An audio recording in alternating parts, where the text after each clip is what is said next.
Un exercice sur les suites, un grand classique spécial pour les élèves de TLES de Cergy. Ils ont dû le répéter un nombre de fois incalculable en classe. On commence par une suite qui représente le nombre d'adhérents d'un club.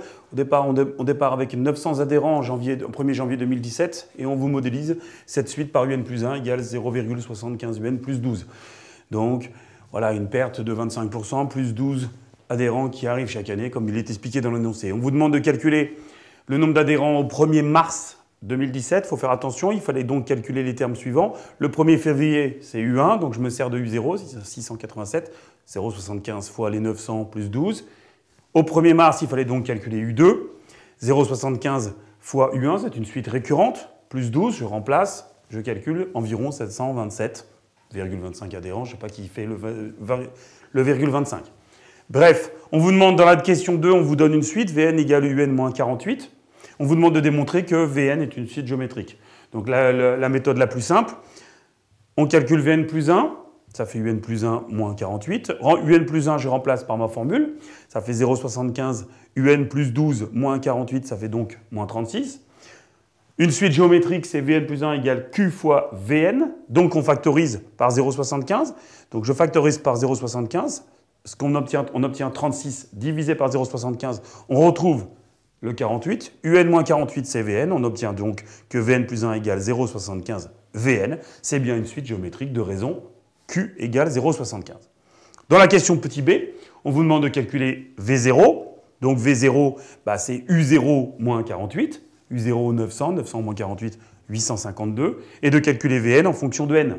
Donc ça c'est la question de cours. Pour tout n, Vn c'est V0 fois Q puissance n, donc j'ai remplacé V0 et Q par les deux valeurs qu'on a trouvées juste au-dessus. Extrêmement facile. On vous demande l'évolution. Dans la question C, de retomber sur UN. On vous donne le résultat. Comment on le trouve? Ici, UN, c'est Vn moins 48 passe de côté, plus 48. Suffit de remplacer Vn par la formule de la question d'avant. Et on obtient bien, comme il est marqué sur l'énoncé, 852 fois 0,75 puissance n, plus les 48. Puis, on vous demande, est-ce que ça va descendre en dessous de 100 adhérents pour une histoire de démission de la gérante. Donc, on voit comment ça évolue. La limite d'une suite géométrique, c'est une question de cours. La limite de Vn, vu que la raison est entre 0 et 1, c'est une suite géométrique qui converge vers 0. D'accord? Donc, si Vn converge vers 0, obligatoirement, UN converge vers 48. Ça veut dire que vous êtes parti d'un premier terme de 900, vous êtes descendu à 48. Ça tend vers 48, ça veut dire qu'il y a un moment, on passe en dessous de 100, donc elle doit démissionner.